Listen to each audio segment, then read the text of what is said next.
Hello नमस्कार साथियों, मैं गौरव आपके अपने परिवार पाठशाला विद गौरव में आप सभी का स्वागत करता हूं। तो आज है 21 मार्च 2021 और अगर हम बात करते हैं तो ये जो क्लास आपको लोगों के लिए है, ये आपकी क्लास है air force, SSC, railway, bank, UPSI, state PCS, super TET, UP triple SC, PT, UP लेखपाल। यानी कि सीधा सा तात्पर्य ये है कि 21 मार्च से रिलेटेड जितने भी आपके करंट अफेयर के प्रश्न बनते हैं उन सभी को इस सेशन में डिस्कस करेंगे। इसके साथ साथ में जो भी उसके स्टैटिक जीके के प्रश्न बनते हैं, स्टैटिक जीके का तात्पर्य आप लोगों को पता होगा कि जो उससे रिलेटेड को रिलेट करके आपसे क्या पूछता है, स्टैटिक जीके पूछ लेता, उनको भी साथ में हम लोग डिस्कस करेंगे। ठीक है, तो आगे बढ़ने से पहले जिन जिन साथियों ने अभी तक चैनल को सब्सक्राइब नहीं किया है तो सबसे पहले नंबर पे आप चैनल को सब्सक्राइब जरूर कर लेंगे, बेल आइकन को प्रेस कर लेंगे, जिससे कि आप लोगों को डेली अपडेट यहाँ से प्राप्त होती रहे। तो देखते हैं आज का सेशन, ज़्यादा देर न करते हुए आज का सेशन हम लोग स्टार्ट करते हैं और देखते हैं हमारा पहला प्रश्न कौन सा यहाँ पे बन जाता है। यहाँ पर बात हो रही है राष्ट्रपति कोविंद 3 दिवसीय उड़ीसा यात्रा पर। अब देखो समझ लेते हैं यहाँ पे होता क्या है कि जहाँ राष्ट्रपति हो गए, प्रधानमंत्री हो गया, या जितने भी बड़े नेता हैं या जितने भी बड़े उच्च पद पर है आसीन हैं, वो कहीं ना कहीं अगर आपके जाते हैं तो उनसे को रिलेट करके प्रश्न आपसे पूछ लिए जाते हैं। तो पहला प्रश्न की यहाँ पे बात हो रही है, राष्ट्रपति कोविंद 3 दिवसीय उड़ीसा यात्रा पर यहाँ पे गए हुए हैं। ठीक है, तो इस तरीके से प्रश्न पूछा जाएगा, अभी हाल ही में राष्ट्रपति कोविंद कहाँ की यात्रा पर गए हुए हैं, तो आंसर क्या आ जाएगा, उड़ीसा यहाँ पे आंसर हो जाएगा। ठीक है, समझ में आ गया। अब देखो सबसे पहले नंबर पे यहाँ पे उड़ीसा की बात हो रही है, तो उड़ीसा के अगर हम सीएम की बात करें तो कौन है, नवीन पटनायक। तो ये भी चीज़ सभी साथियों को इसमें याद रखना है, कौन हो जाएंगे, नवीन पटनायक यहाँ पे क्या हो जाएंगे, उड़ीसा के सीएम हो जाएंगे। अब हम आज के प्रश्न की हम लोग बात करते हैं। राष्ट्रपति रामनाथ कोविंद 20 मार्च 2021 से शुरू होने वाली उड़ीसा की 3 दिवसीय यात्रा पर हैं। 20 मार्च से यानी कि अगर इनकी जो शुरू हुई है ये यात्रा पर गए हुए हैं। वह 21 मार्च को 2021 को national institute of technology NIT Rourkela के 18वें दीक्षांत समारोह में शामिल होने के लिए गए हैं। तो ये भी प्रश्न आप लोगों से पूछा जा सकता है। वह राउरकेला के स्टील प्लांट में एक सुपर स्पेशलिटी अस्पताल का भी उद्घाटन यहाँ पे करने वाले हैं। अगर वह बात करें, वह नई दिल्ली लौटने से पहले कोडाक में इंडियन ऑयल फाउंडेशन ट्रस्ट का इंटरप्रिटेशन का सेंटर का दौरा भी यहाँ पे करने वाले। तो 3 से 4 काम ये करने वाले हैं और यहीं से कोई ना कोई क्या होगा, आपसे प्रश्न पूछ लेगा। किस तरीके से पूछेगा कि अभी हाल ही में कौन से NIT में जो आप समारोह में गए थे, तो कौन से नंबर का यहाँ पे समारोह था, तो आप सभी साथियों को यहाँ पे याद क्या रखना है, 18वां यहाँ पे क्या था, दीक्षांत समारोह था, तो ये गए हुए थे। ठीक है, इसके बाद में हम बात करते हैं कि वह राउरकेला के एक स्टील प्लांट, राउरकेला के कहाँ पे, स्टील प्लांट में क्या करने गए, यहाँ पे एक सुपर स्पेशलिटी अस्पताल का भी इन्होंने साथ में उद्घाटन किया हुआ है। और ये जो फोटो में आपको नजर आ रहे हैं, ये कौन है, राष्ट्रपति रामनाथ कोविंद, जो इनका अगर हम गृह जनपद की बात करें तो इनका जनपद कानपुर हो जाएगा। ठीक है, आगे हम लोग बात करते हैं नेक्स्ट प्रश्न की। नेक्स्ट प्रश्न यहाँ पे क्या हो जाएगा, रोहित 9000 T20 रन पहुंचने वाले दूसरे भारतीय खिलाड़ी यहाँ पे बन गए। अब देखो प्रश्न हमने क्या बताया, आपको याद क्या रखना है कि पहले नंबर पे कौन रहा, दूसरे नंबर पे कौन रहा, तीसरे नंबर पे कौन रहा है। इस तरीके के प्रश्न आपके एग्जाम में पूछे जाते हैं। तो यहाँ पे अगर हम बात करते हैं तो यहाँ पे प्रश्न आपको क्या याद रखना है कि रोहित जो है इन्होंने अभी 9000 T20 रन बनाने वाले दूसरे खिलाड़ी यहाँ पे बन गए हैं। कौन से नंबर की बात हो रही है, यहाँ पर बात हो रही है दूसरे नंबर के खिलाड़ी यहाँ पे बन गए हैं। और अगर हम बात करते हैं कि भाई पहले नंबर पे कौन हुआ, तो ये सभी साथ में आपको डिस्कस करेंगे।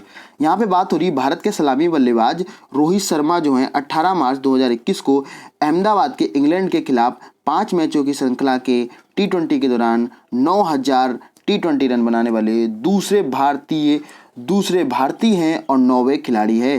प्रश्न आपसे इसी तरीके से पूछ लिया जाएगा एग्जाम में, 9000 रन पूरे करने वाले कौन से नंबर के खिलाड़ी बन गए हैं। भारत की अगर बात करें तो दूसरे हैं, अगर आप वर्ल्ड की बात करें तो ये 9वें नंबर पे अपना स्थान काबिज कर रखा है। ठीक है, अगर हम इन्हीं की और बात करते हैं, वह घर पर 50 T20 छक्के लगाने वाले देश के पहले खिलाड़ी भी बने हैं। तो ये भी आपको सभी साथियों को याद रखना है, इसको इंपॉर्टेंट करके नोट कर लेंगे सभी साथी।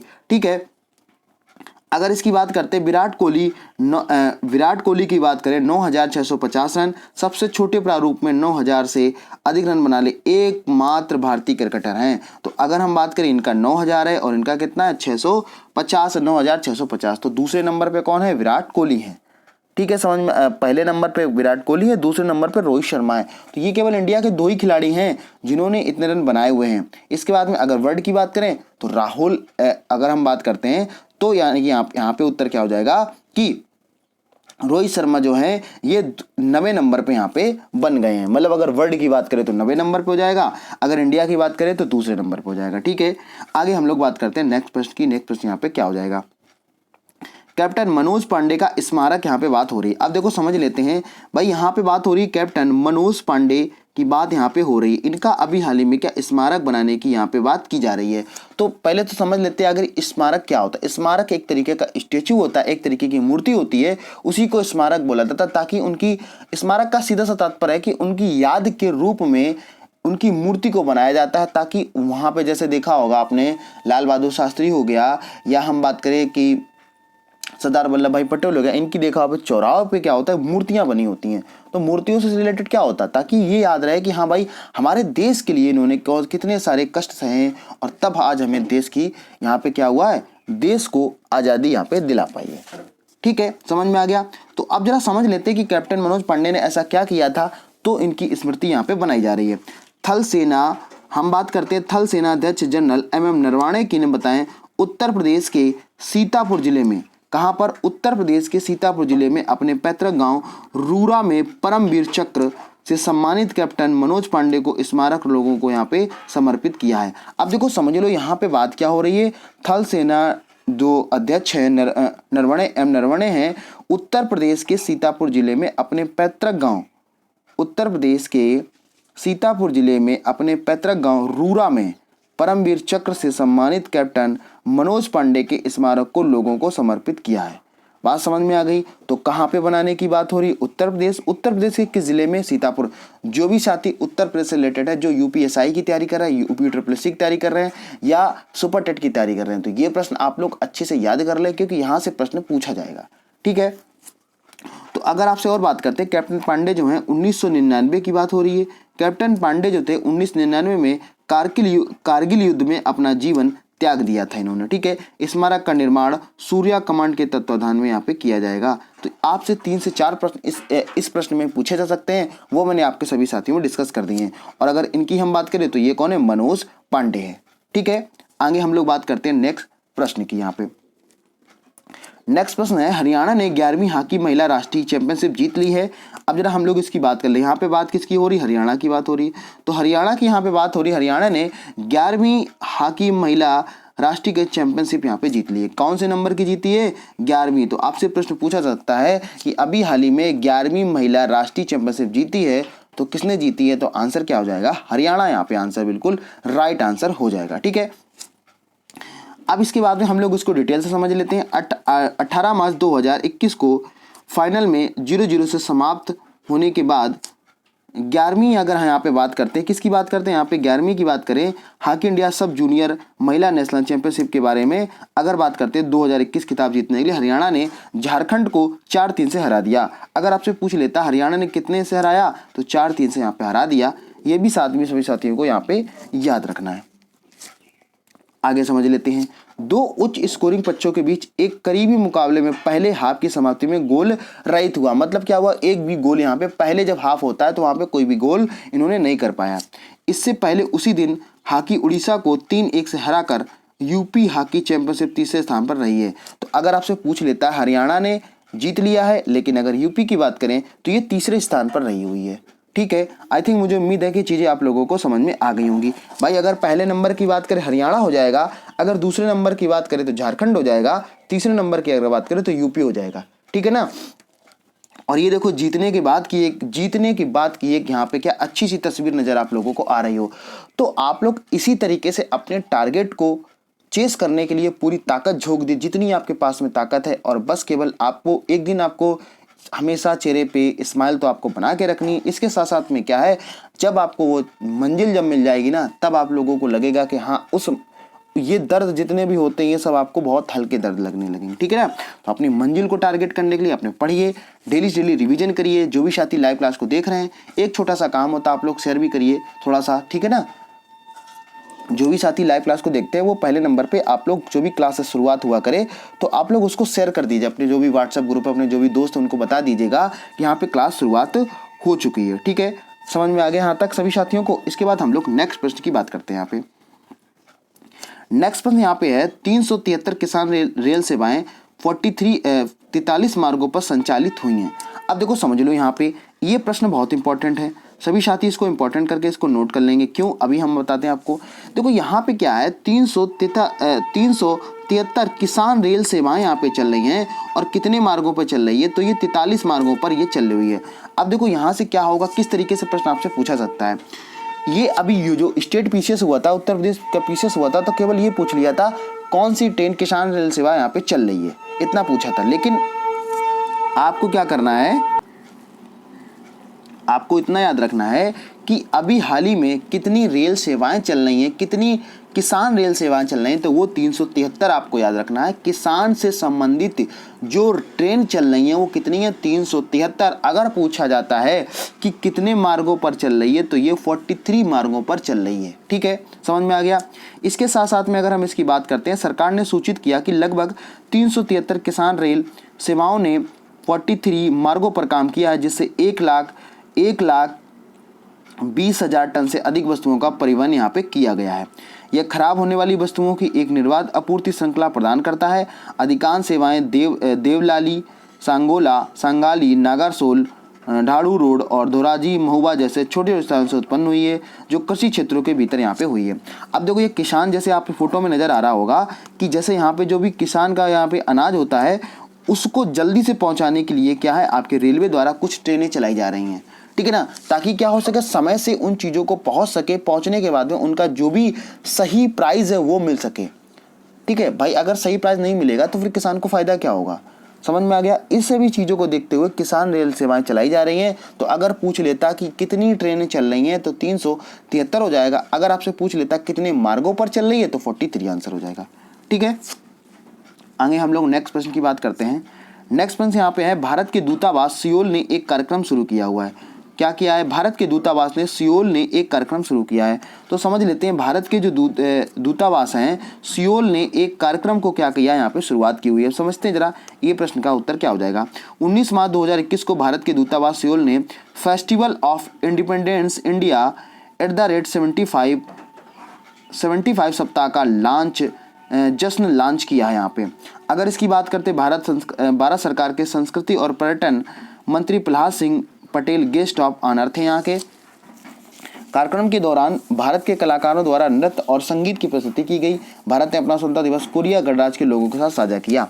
अब देखो यहाँ पे क्या हुआ है कि भारत के जो दूतावास है सियोल में एक कार्यक्रम शुरुआत इन्होंने की हुई है। और अगर इस फेस्टिवल का नाम दें तो क्या है, फेस्टिवल ऑफ इंडिपेंडेंस इंडिया। और ये कितने सप्ताह का है, तो ये 75 सप्ताह का जश्न लॉन्च किया गया है। अगर हम इसकी बात करते हैं भारत सरकार के जो संस्कृति और पर्यटन मंत्री, ये मैं आपको पिछली तीसरी या चौथी क्लास में इसको डिस्कस कर चुका हूं। तो कौन है, Prahlad Singh Patel of guest of honour थे यहाँ पे। ठीक है, इसी की अगर हम और बात करते हैं, पटेल के दौरान कार्यक्रम के दौरान क्या हुआ, भारत के कलाकारों द्वारा नृत्य और संगीत की प्रस्तुति यहाँ पे की गई है। अगर इसकी हम बात करते हैं, भारत ने अपना स्वतंत्रता दिवस कोरिया गणराज्य के लोगों को साथ में साझा किया। मतलब कोरिया के जो लोग थे उन्हीं के साथ में क्या किया गया, यहाँ पर इस दिवस को मनाया गया, इस जश्न को मनाया गया। ठीक है, और अगर हम इस बात करते हैं, ये 75 सप्ताह की बात यहाँ पे हो रही है। ठीक है, और ये आपको तो अच्छे से आप लोग जानते ही होंगे। ठीक है, समझ में आ गया। अगर हम बात करते हैं तो दो चीज़ें आप लोगों को यहाँ पे कमेंट बॉक्स में आज करनी है। सबसे पहले नंबर पे आज का पहला आपको प्रश्न ये बताना है कि जो इंडिया का जो फ्लैग है ये किसने बनाकर तैयार किया था। पहला प्रश्न तो ये हो जाएगा। दूसरा प्रश्न ये हो जाएगा कि जो भी तीनों इसमें कलर दे रखे हैं, इन तीनों कलर का आपको मतलब बताना है कि इन तीनों कलर का मतलब यहाँ पे क्या हो जाएगा, ये आपको कमेंट बॉक्स में कमेंट करना है। ठीक है, पहला प्रश्न क्या हो जाएगा, आपको बताना है कि इंडिया का जो फ्लैग है सबसे पहले किसने बनाकर तैयार किया था। दूसरा, इसकी आपसे प्रश्न, ये आपका प्रश्न है कि जो तीनों कलर हैं, तीनों कलर का अगर हम बात करते हैं तो आपको ये बताना है कि इस कलर का ये मतलब है। ठीक है, आपके कमेंट करिएगा, मैं आपके कमेंट का इंतजार करता हूं। आगे समझते हैं हम लोग। नेक्स्ट प्रश्न की बात हो रही है। नेक्स्ट प्रश्न आपसे है, विश्व गौरैया दिवस 20 मार्च को मनाया गया है। देखो मैंने क्या बताया था कि मैं जो जितने भी आपके मार्च है अप्रैल है इस तरीके से आपको तैयार करवा दूंगा, साथ साथ में चीज़ें बहुत अच्छी से तैयार हो जाती हैं। विश्व गौरैया दिवस है, ये कब मनाया गया? 20 मार्च को मनाया जाता है। अगर आपसे पूछ लेता है विश्व गौरैया दिवस कब मनाया जाता है, तो आंसर क्या आ जाएगा? 20 मार्च आ जाएगा। इसी की अगर हम बात करते हैं, पक्षी के बारे में जागरूकता बढ़ाने के लिए हर साल 20 मार्च को विश्व गौरैया दिवस मनाया जाता है। ठीक है। पहल की शुरुआत nature forever society of India ने की थी, जिसकी स्थापना भारतीय संरक्षणवादी मोहम्मद दिलावर ने की थी। तो अगर आपसे पूछ लेता है कि विश्व गौरैया दिवस की जो है शुरुआत की थी, ये किसने की थी? नेचर फॉरएवर सोसाइटी यानी कि NFS के द्वारा इसकी शुरुआत की गई थी। अगर पूछ लेता है भारतीय संरक्षणवादी मोहम्मद दिलावर ने इसकी क्या की थी? स्थापना की थी। तो ये भी कभी कभार प्रश्न आपसे पूछ लेता है एग्जाम में, या स्टेट PCS में, या हो गया आपके जहाँ कथन निष्कर्ष वाले प्रश्न पूछता है तो वहाँ ये प्रश्न दे देता है। पहला विश्व गौरैया दिवस जो है ये 2010 में दुनिया के विभिन्न हिस्सों में मनाया गया था। तो अगर पूछ लेता है, कुल मिला के ये मान के चलिए कि ये 11वां साल है आपका। ठीक है, 11वां साल है, 11 साल से लगातार विश्व गौरैया दिवस मनाया जा रहा है। ठीक है। पिछले कुछ वर्षों में गौरैया की संख्या तेजी से गिरावट आई है, और जैसा देखा होगा कि ये विलुप्ति के कगार पे है, तो इसीलिए क्या है यहाँ पे लोगों को जागरूक करने के लिए विश्व गौरैया दिवस आपका 2010 से पहली बार मनाया गया था। और एक सुंदर सी तस्वीर आप लोगों के सामने आप लोगों को यहाँ पे नजर आ रही होंगी। ये कौन है? गौरैया। ठीक है, समझ में आपको? गौरैया क्या है? एक पक्षी होती है। चीज़ें आप लोगों को समझ में आ रही होंगी। अगर आप लोग इसी तरीके से तैयार करते रहे तो मुझे उम्मीद है कि आप लोग बहुत अच्छे से चीज़ों को सीख पाओगे। ठीक है, जितना मैं आपको करा रहा हूँ इतना ही आपके लिए सफिशिएंट है। कोई भी प्रश्न आपका बाहर यहाँ से जाने वाला नहीं है। तो जितने भी साथी लाइव क्लास को देख रहे हैं सभी से रिक्वेस्ट है, सबसे पहले नंबर पर आप क्लास को शेयर करें और इसके बाद में लाइक करें। लाइक करने के बाद में कमेंट जरूर करके बताइएगा क्लास क्या चल रही है, क्या चीज़ आपको समझ में आ रही है कि समझ में नहीं आ रही। आगे हम लोग बात करते हैं। नेक्स्ट प्रश्न है, फिनलैंड दुनिया का सबसे खुशहाल देश की यहाँ पे बात हो रही है। फिनलैंड जो है दुनिया का सबसे खुशहाल देश की यहाँ पे बात हो रही है। तो दुनिया का सबसे खुशहाल देश कौन सा है? तो आंसर क्या आ जाएगा? ये आंसर आ जाएगा फिनलैंड। ठीक है, समझ में आ गया। अब हम लोग इसकी एक एक पॉइंट की चर्चा करते हैं कि आखिर इससे कौन कौन से प्रश्न निकल के आ सकते हैं। संयुक्त राज्य द्वारा प्रायोजित विश्व खुशहाली रिपोर्ट में फिनलैंड लगातार चौथे वर्ष शीर्ष पर है। तो ये भी आपको याद रखना है कि लगातार 4 साल से लगातार कौन है? फिनलैंड दुनिया का खुशहाल दिवस यहाँ पे है। तो आपको इसमें कंफ्यूजन नहीं होना चाहिए। ठीक है ना, समझ में आ गया। अगर हम इसकी बात करते हैं 2017 से लेके 2021 तक लगातार फिनलैंड दुनिया का सबसे खुशहाल देश यहाँ पे माना गया है। ठीक है।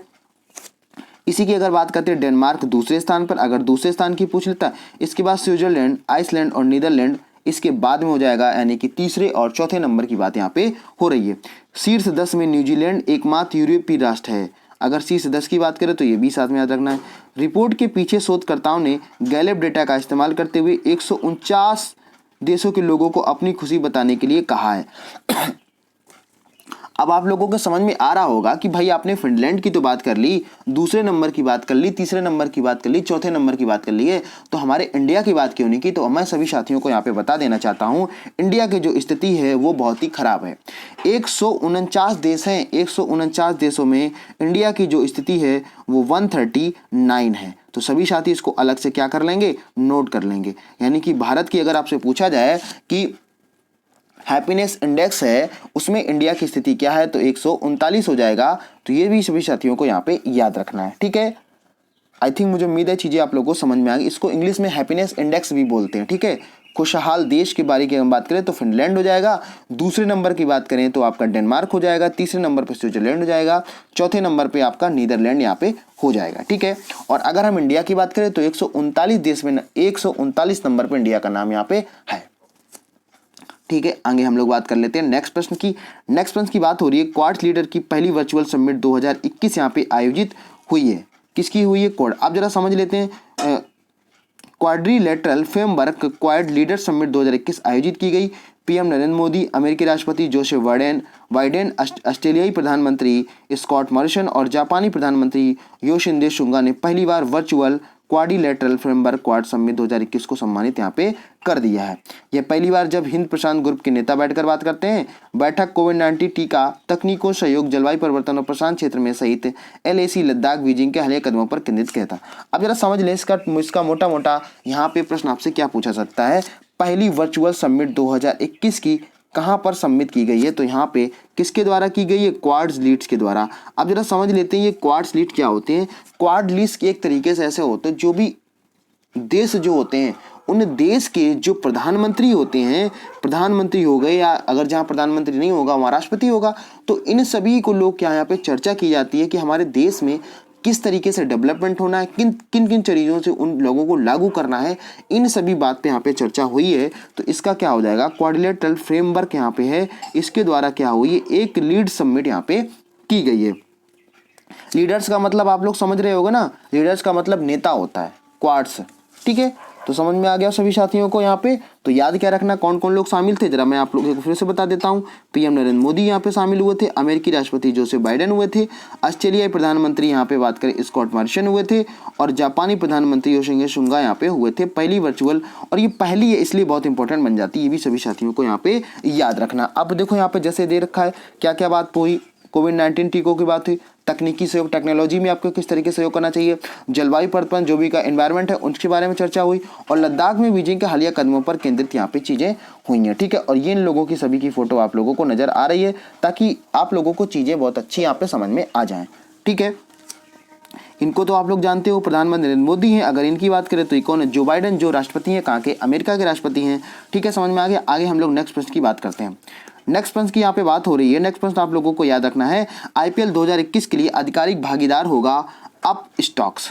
समझ लेते भाई क्या है, आपसे प्रश्न पूछा जाएगा आईपीएल 2021 के लिए, आईपीएल 2021 की जैसा कि आप लोगों को पता होगा डेट अनाउंस्ड हो गई है, आईपीएल 2021 के लिए आधिकारिक भागीदार होगा कौन, अप स्टॉक। जैसे मान लेते हैं, इसका मतलब क्या है, जैसे इस तरीके, जैसे मान लो आप किसी भी चीज़ को कोई एक, मान लो जैसे अगर हम बात करते हैं कोई बुक लेना चाह रहे हो, पढ़ने के लिए कोई बुक लेना चाह रहे हो, तो आपने और आपका जो फ्रेंड है उसने क्या किया, पैसों को मिला के एक बुक को खरीद लिया, तो भाई दोनों भागीदार होंगे ना। ऐसा तो नहीं होगा कि केवल एक ही किताब को पढ़ेगा, सभी लोग जो जिसने पैसा जमा किया वो सभी साथ में पढ़ेंगे, तो उन्हीं को बोला जाता है भागीदार, ठीक है। तो आईपीएल का भागीदार कौन बनने वाला, अप स्टॉक बनने वाला। समझ लेते जरा यहाँ पे, भारतीय क्रिकेट कंट्रोल बोर्ड बीसीसीआई ने आईपीएल 2021 के लिए ऑनलाइन ब्रेकरेज फर्म अपस्टॉक को अपना आधिकारिक साझेदार घोषित कर दिया है। यह एक बहुवर्षीय साझेदारी होगी। टूर्नामेंट को आगामी 9 अप्रैल शुरू होगा और फाइनल 30 मई 2021 से होगा। यहाँ पे टाइगर ग्लोबल और उद्योग पर्यटन टाटा द्वारा समर्पित अपस्टॉक के पास 2.8 मिलियन से अधिक ग्राहक हैं। अब जरा समझ लेते हैं, जो क्या नहीं अप स्टॉक्स है, ये अगर बात करें तो ये टाटा का है, किसका है यहाँ पे, अगर कंपनी के मालिक कौन है यहाँ पे, रतन टाटा यहाँ पे हो जाएगा, और ये बहुवर्षीय होगा। बहुवर्षीय का मतलब समझ रहे हो, ये मल्टीपल आपका होगा, कैसा, ईयर्स के लिए, ऐसा नहीं होगा कि 1 साल के लिए होगा। तो अभी जो आधिकारिक घोषणा की गई है वो अप स्टॉक क्या होगा, इसका भागीदार होगा, मतलब पैसा भी लगाएगा, लोगों को यहाँ पे बताएगा भी, एड भी अपना बताएगा, इस तरीके की चीज़ें यहाँ पे चलती हैं। और अगर यहीं पे बात करते हैं 2.8 मिलियन अधिक ग्राहक यहाँ पे हैं, किसके, यहाँ पे अगर बात करते हैं अप स्टॉक की, ठीक है। और आपको एक चीज़ और याद रखनी है, यहाँ पे बात हुई है बीसीसीआई की बात हुई है, तो बीसीसीआई का पूरा नाम क्या होता है, भारतीय क्रिकेट कंट्रोल बोर्ड। ठीक समझ में आ गया। आई थिंक, मुझे उम्मीद है कि आपको चीज़ें समझ में आ गई होंगी अच्छे से। चीज़ें आप लोगों को अगर इसी तरीके से आप लोग देख रहे हो तो बहुत अच्छे से आपको समझ में आ जाएगा, ठीक है। इसके बाद में आप लोगों को जो भी क्लास, अगर आप लोगों को कोई भी समझ में नहीं आ रही, अगर आप लोगों को सेशन समझ में आया है, कोई भी चीज़ समझ में अगर आ रही है तो आप कमेंट करिएगा, कमेंट करके जरूर बताइएगा। तो अगर हम इसकी बात करते हैं तो जो भी साथी इस चैनल पे बिल्कुल ही नए हैं, अगर आपने चैनल को अभी तक सब्सक्राइब नहीं किया है, सबसे पहले नंबर पे आप लोग चैनल को सब्सक्राइब जरूर कर लेंगे, बेल आइकन को प्रेस कर लेंगे। इसके बाद में आप लोगों को लाइक करना है, शेयर करना है और कमेंट करके आप लोगों को जरूर बताना है कि आज की क्लास आप लोगों को कैसी लगी यहाँ पे।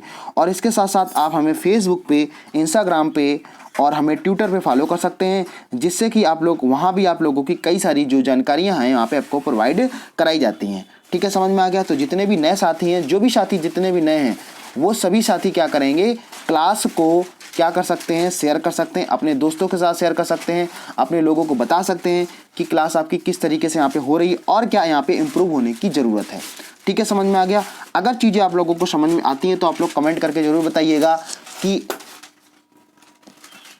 कमेंट करके जरूर बताइए क्लास आपको कैसी लग रही है और क्या इसमें इंप्रूव करने की ज़रूरत है, ठीक है। समझ में आ गया। आई थिंक, मुझे उम्मीद है चीज़ें आप लोगों को समझ में आ गई होंगी।